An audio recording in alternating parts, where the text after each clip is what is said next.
আজকে অভাবে পড়িয়া দেখেন আপনার আর ভাই নাই। অনেক সময় তো বর্তমানে মাও নাই, বাবাও নাই। মা বাবা বলেছে নিজেরটা নিজে কইরা খা। বর্তমানে বাস্তব না বাস্তব আপনারা বলেন।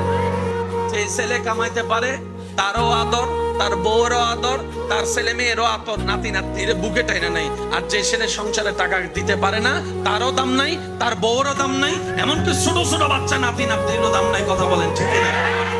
এই বাস্তবতা মানতে না চালেও মেনে নিতে হবে যারা বুদ্ধিমান আছে, জ্ঞানওয়ালা। রব বলে যে দিলটা কাউকে দিস না যারা ভেঙে দিতে পারে, বরং দিলটা আমি রবের নামে ছেড়ে দে।